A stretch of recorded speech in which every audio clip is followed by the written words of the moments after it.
maka kita rendah di hadapan Allah. Bahkan kita itu melakukan maksiat yang halus terhadap Allah, dan begitu. Maka kita sekarang harus tahu bahwa kita di mana.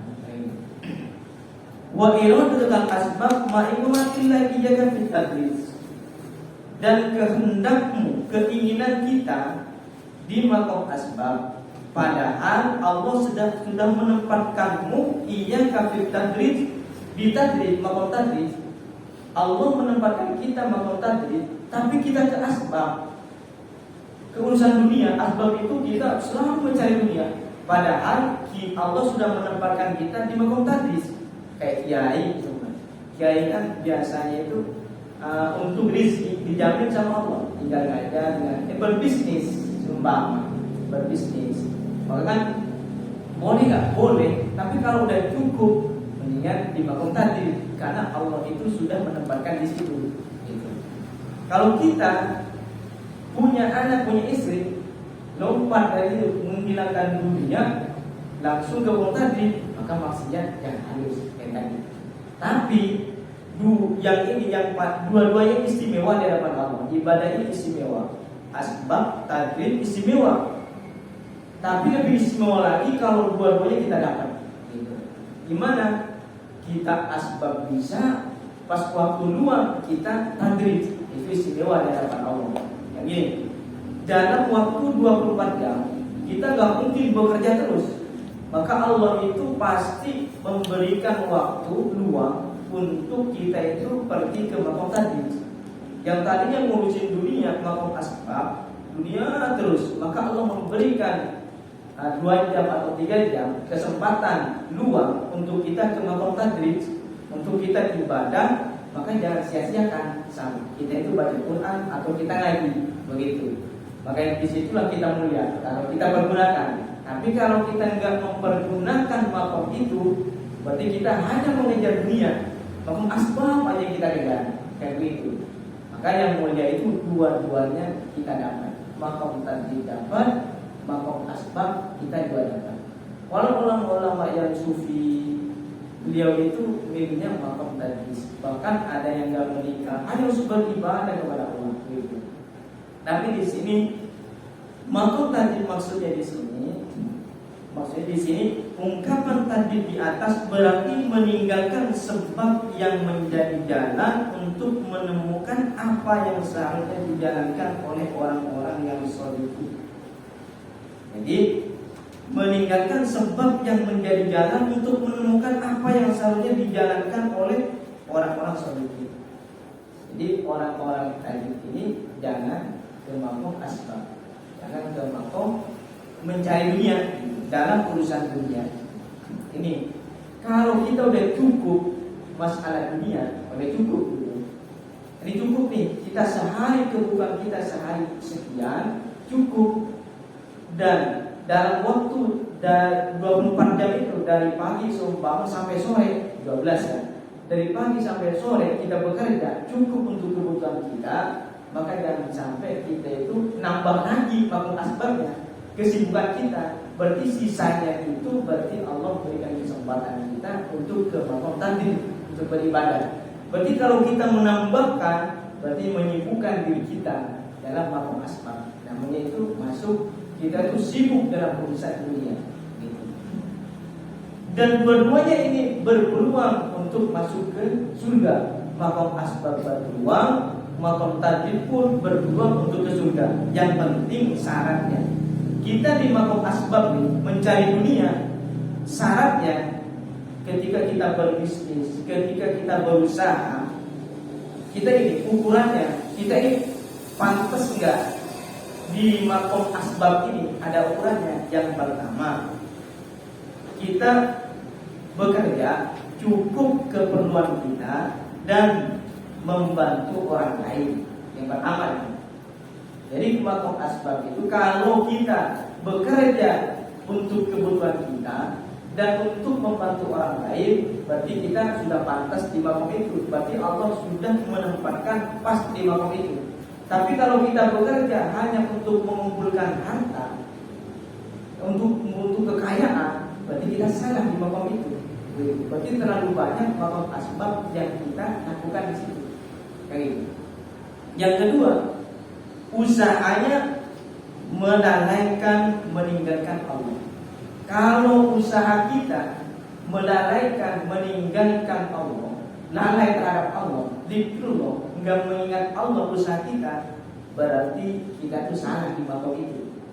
Pindah lagi ke makom yang lain, ke makom tadi. Kita merenungkan lagi, pindah lagi makom asbab, cari makom asbab yang tidak melahirkan Allah, kan begitu.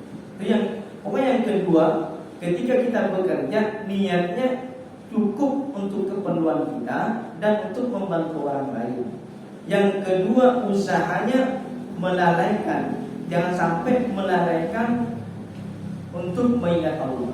Sedangkan yang ketiga, usaha membawa kepada yang mengharamkan terhadap Allah. Kalau kita berusaha terus mengharamkan sesuatu yang haram terhadap Allah, maka makom kita salah di situ. Maka kita tidak diridhoi sama Allah di situ. Maka kita gini, jangan minta rezeki. Kalau minta rezeki itu gini, ketika kita berdoa kepada Allah, minta karunia Allah. Karena di Al-Quran, fa idza qudiyatis shalah fantasiru fil ardh wabtaghu min fadlillah. Kalau kita sudah selesai melaksanakan sholat, maka bertebarlah di muka bumi Allah, carilah karunia Allah. Jadi yang diminta jangan rezeki, yang dicari itu karunia. Pertama karunia. Boleh minta rezeki, tapi dengan catatan rezeki yang halal. Karena ada rezeki yang haram, ada rezeki yang halal. Dengan catatan begitu. Boleh. Tapi kalau ini minta karunia Allah. Yang perlu kita ingat begini, kul inna sholati wa nusuki wa mahyaya wa mamati lillahi rabbil alamin. Kul inna sholati, sesungguhnya sholatku. Yang harus kita ingat ya, pokoknya ayat yang kita ingat, inna sholati wa nusuki, sungguhnya sholatku, wa nusuki ibadahku, wa mahyaya dan matiku, semuanya lillahi rabbil alamin, untuk Allah. Berarti untuk beribadah, kan begitu. Jadi udah di Al-Quran udah dikasih tahu. Maka kalau untuk Allah, ya semuanya pekerjaan kita ya harus untuk Allah. Usaha kita, gimana caranya jangan sampai kita berusaha di jalan yang haram. Begitu. Berarti kalau usaha kita di jalan yang haram, maka makom asbab itu nggak benar untuk kita. Yang ketiga, yang keempat, jangan bergaul dengan orang baik. Yang keempat, bergaul dengan orang yang baik di dalam berusaha. Jangan sampai kita bergaul dengan orang yang tidak baik. Atau orang yang tidak baik itu orang yang sering nongol, orang yang melakukan korupsi, orang yang melakukan keharaman. Itu jangan sampai bergaul dengan orang-orang tersebut. Kalau itu yang kita lakukan, maka makom asbab kita berarti tidak benar. Kalau itu. Yang kelima, yang keenam, adanya niat yang tulus, yang soleh, yang ikhlas karena Allah di dalam bekerja. Memang niatnya untuk beribadah kepada Allah di dalam bekerja. Itu. Jadi makom asbab ini pokoknya makom asbab ini ada syaratnya.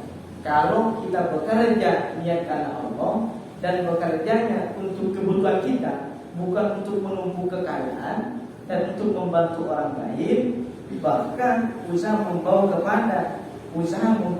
ke yang halal, bukan yang haram, niat yang tulus, berarti makom kita di makom yang benar di situ makom kita. Tapi kalau beda semuanya, berarti makom kita udah nggak benar di situ.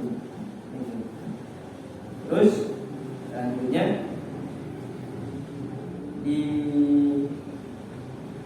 halaman 11-nya, adapun ciri-ciri hamba yang sholihin dan tadrid. Adapun ciri-ciri hamba yang sholihin dan tadrid di antaranya hamba yang benar, sholihin itu yang benar, dan tadrid dan beribadah kepada Allah. Maksudnya hamba yang benar-benar di makom asbab, di makom tadbir, beribadah kepada Allah, di antaranya satu, mendekatkan diri kepada Allah, akan tetapi tidak mengabaikan urusan dunia. Jadi dekat terhadap Allah tapi tidak melalaikan urusan dunia. Yang ini dekat-dekat gimana? Ya dekat, usahanya dekat terhadap Allah dan tidak mengabaikan urusan dunia. Dunianya jalan dan usaha jalan, tapi dia tetap beribadah kepada Allah. Tapi kalau begini, kita jadi bos nih, duit ini tinggal dijalankan, ada yang menjalani. Kita setiap bulan udah dapat, udah cukup kebutuhan kita, udah cukup, maka boleh kita memilih makan tadi kita untuk beribadah kepada Allah kan begitu. Tapi kalau kita nggak punya anak buah, kita bekerja gara-gara keinginan pengen beribadah dilepas begitu aja, maka kita dosa, maksiat terhadap Allah. Itu yang nggak boleh. Sama kayak begini. Maka Allah mencontohkan begini, ketika kita ini berpuasa, puasa sunnah, terus ada orang tua kita ke rumah, orang tua ngajak makan bareng, kita mau begini, semua orang tua ngajak makan bareng, kita mau, saya lagi puasa, itu nggak boleh, karena kita itu makomnya makom asbab, kita punya orang tua, dan ini yang kita lakukan ibadah puasa. Asbabnya apa? Asbabnya kita diminta orang tua, maka kita langsung berbuka bersama orang tua meskipun belum waktunya, membatalkan. Itu makom asbab. Karena kita ini tempatnya sekarang di makom asbab. Maka saat ini kita ini istri seumpama butuh kita udah kerja seharian atau kerja seminggu. Sekarang ini waktunya kita sama istri, sekarang waktunya. Mantar berangkat lagi, saya waktu sama istri, saya mau beribadah, saya mau baca Quran, saya mau ngaji. Jangan, kita makom asbab, punya istri, maka kita langsung temenin istri. Itu juga beribadah. Itu dari situ kita bisa masuk surga, dan dari makom tadbir pun, dari makom untuk beribadah kita juga masuk surga. Jangan, tapi ingat yang tadi, jangan sampai kita ini sampai ada keniatan ingin numpuk dunia. Karena gini, dunia itu istilah itu semu, fata morgana, semua istilah dunia, istilah harta itu kalau Allah mau ngambilnya sekarang, diambil sekarang. Maka kalau kita punya harta, semakin disalurkan, maka semakin lancar harta itu. Jadi jangan sampai kita ini ada niatan untuk mengumpulin. Maka ada kisahnya Habib Baharun itu di Yaman. Beliau itu orang gurunya orang alim dari ke Yaman itu. Habib Baharun saking dia cintanya sama dunia, saya nggak cintanya. Beda sama kita. Kalau ada orang minta apa yang dia punya, sekalipun itu HP, bahkan dulu saya menyaksikan katanya, HP iPhone baru keluar yang harganya itu 15 jutaan. Itu ada tamu minta, Habib itu HP-nya bagus, bolehnya buat saya, dikasih lah. Itu Habib Baharun. Kenapa? Karena Habib Baharun memang mengumpul urusan dunia, tapi dia nggak mengabaikan, beliau itu nggak mengabaikan dunia, tapi buang urusan. Saking murahnya, saking murah tangannya, istrinya itu kalau Habib Baharun itu punya barang, punya duit, punya ini, disimpan sama istrinya. Jangan sampai dibawa kemana-mana. Karena kalau dibawa kemana-mana, orang minta dikasih pasti. Saking beliau itu mempercayai bahwa dunia ini hanya sementara. Beda sama kita. Kalau kita itu mempercayai, ya memang dunia sementara, kita percaya. Tapi yang kita takutin, takut besok nggak ada, takut besok nggak punya, takut besok nggak. Itu yang kita ini. Maka kalau dibawa baju bagus dan ini pakai gamis untuk hari ini baju bagus ini nomor biasa.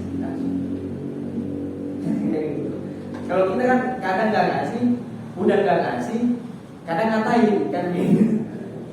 Kadang udah nggak ngasih ngatain. Kalau kita belilah minta mulu kan begitu. Kalau kita berbeda.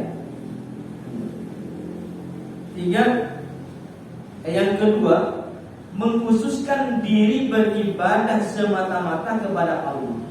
Karena Allah telah menjamin hidup duniawinya karena ibadah-ibadah yang dia amalkan. Jadi ciri hamba yang benar dan tadrib yaitu mengkhususkan beribadah semata-mata karena Allah. Semuanya, mau asbab, mau tadrib, semata-mata karena Allah. Mau kita bekerja, mau kita sholat, semuanya semata-mata karena Allah. Enggak dibuang urusan dunia. Kadang kita sholat duha gara-gara pengen dunia. Kadang kan kita sholawat karena pengen dunia, kan begitu. Makanya makom tadi, makom orang yang benar dan tadi, ya pokoknya ibadah sama Allah. Dan kita berkeyakinan Allah itu pasti ngasih kalau makan rezeki. Wa ma min dabbatin fil ardi illa 'ala rizquha. Semua yang melata, jangankan manusia, yang melata, hewan semuanya rezekinya ditanggung sama Allah, kan begitu. Maka Nabi Musa ketika suruh ke Firaun enggak mau awalnya. Nabi Musa pergi ke Firaun, dakwai Firaun. Awal Nabi Musa, ya Allah kalau saya ke Firaun gimana anak saya? Istri saya mau makan apa? Allah kan ini, kau punya tongkat, pukul tuh batu, pukul. Terus langsung batu itu jadi dua. Di dalamnya ada ular yang berzikir di situ. Ada ular di dalam batu berzikir, Subhanallah ya Rabbi. Yasma'u kalami. Allah yang maha melihat dan mendengar omongan saya dan mengenal saya dan tidak lupa terhadap saya. Maka rezekinya ular ada di dalam batu hidup. Maka Nabi Musa berpikir, ular dan batu hidup dan berzikir. Dan berzikirnya Allah aja gak lupa sama saya. Langsung kata Nabi Musa, ya Allah, ya udah sekarang saya OTW. Begitu langsung. Kenapa? Yang masalah rezeki udah dijamin sama Allah. Jadi makanya kita beribadah ini sholat duha. Ya kalau kita makom tinggi dan sombong, jangan mengharapkan dunia. Kita sholat duha, ya sholat duha aja. Ya janji Allah pasti. Yang penting niat kita niat karena Allah. Sholat niat karena Allah. Begitu. Makanya kalau kita lihat Gus sampai ngomong begini, kamu berzikir saja, saya cuma sekali. Lebih bagus dikit saya. Kamu pikir banyak, saya cuma dikit sekali. Saya lebih bagus dikir saya, kata Pak. Ya bukan sombong yang mengatakan Pak, kamu dikir gak ingat sama Allah. Sedangkan saya sekali langsung ingat sama Allah. Kan begitu. Dan kadang-kadang kita begitu. Tahajud pengen ini lancar, tahajud pengen ini, tahajud jangan. Jadi semuanya itu di sini mengkhususkan diri beribadah semuanya semata-mata karena Allah semuanya.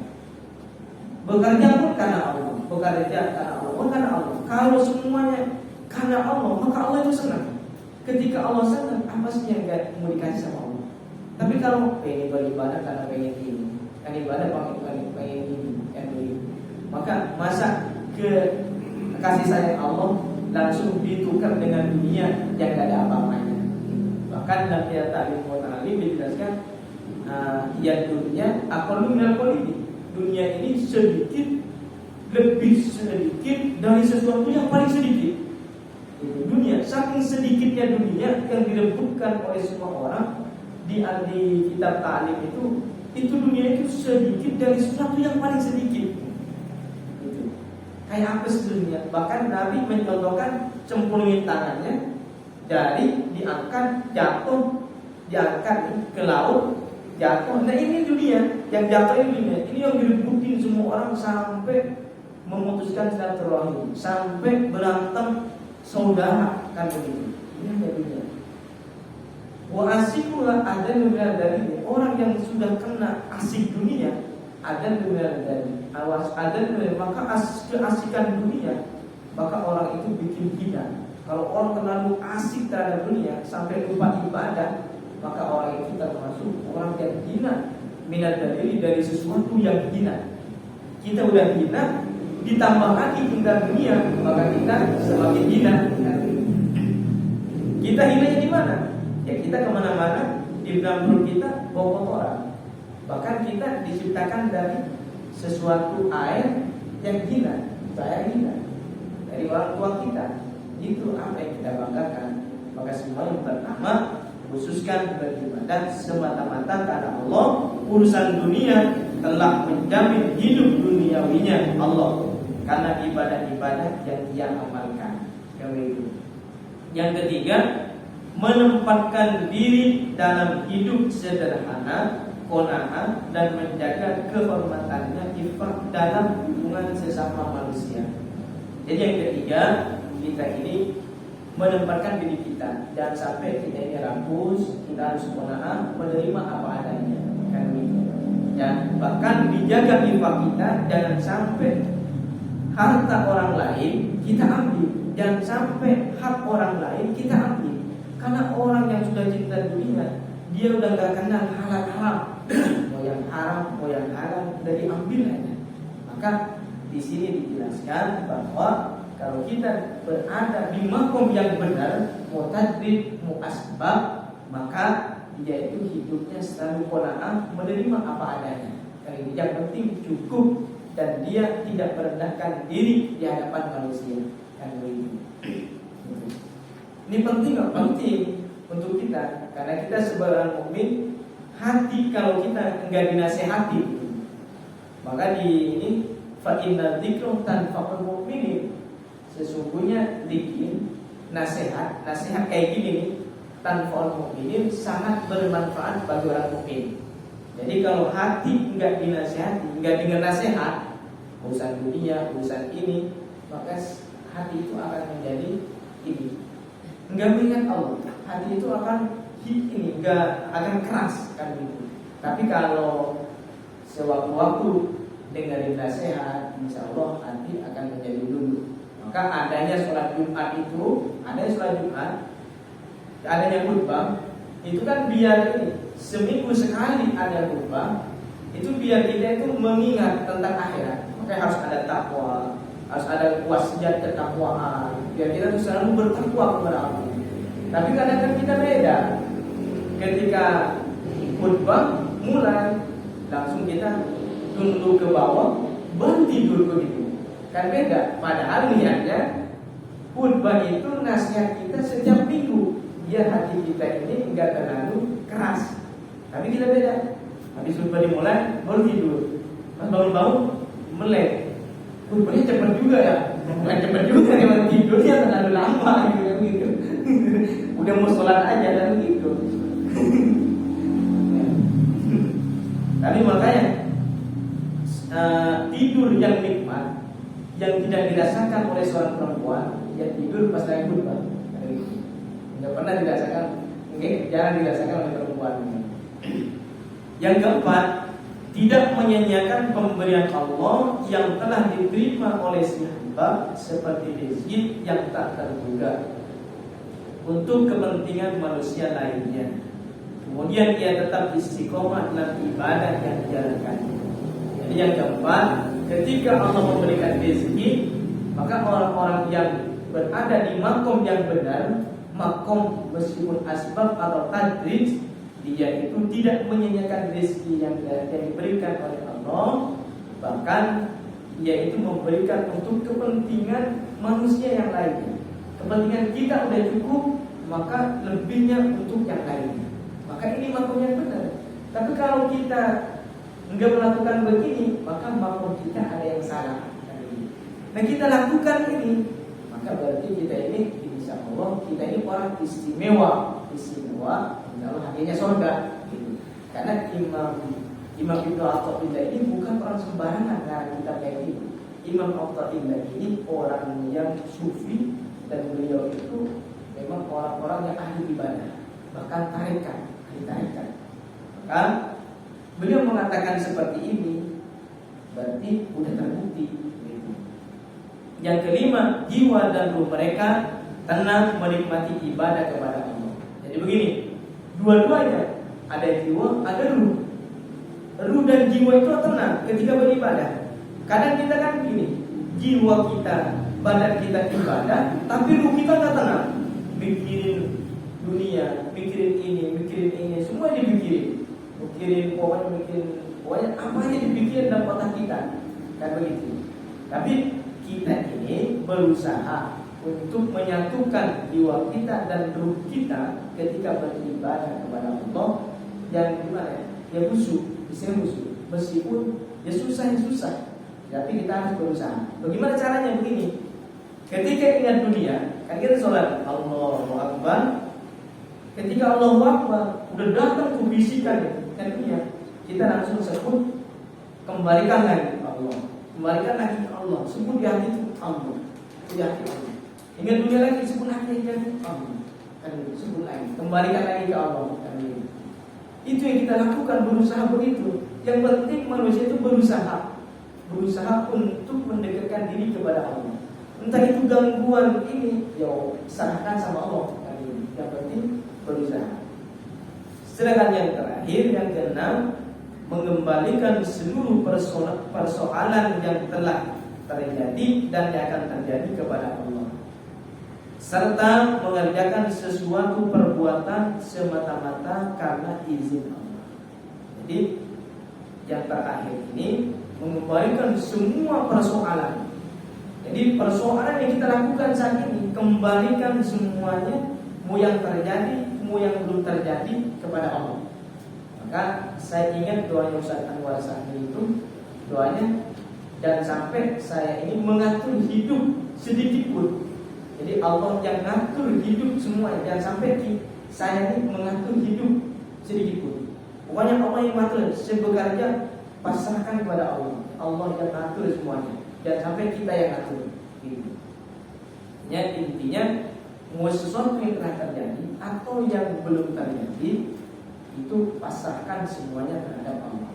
Itu ini.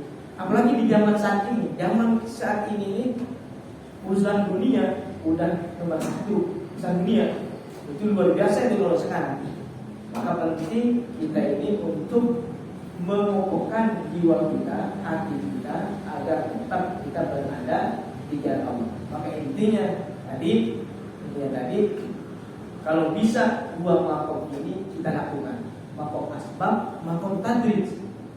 Makom asbab kita bekerja pas ada waktu untuk beribadah, untuk ngaji, maka kita datang untuk pengajian. Karena 2 ini istimewa. Kalau 2 kita lakukan itu lebih tingkatannya lebih istimewa. Kalau itu makom 2. Tapi kalau seumpama kita milih tadi apa asbab, seumpama ya kalau kita punya istri, punya anak, maka kejar dunia. Tapi dalam catatan, dunia yang kita kejar itu dalam ridho Allah, jangan sampai kita ini keluar dari halal, dari sesuatu yang haram.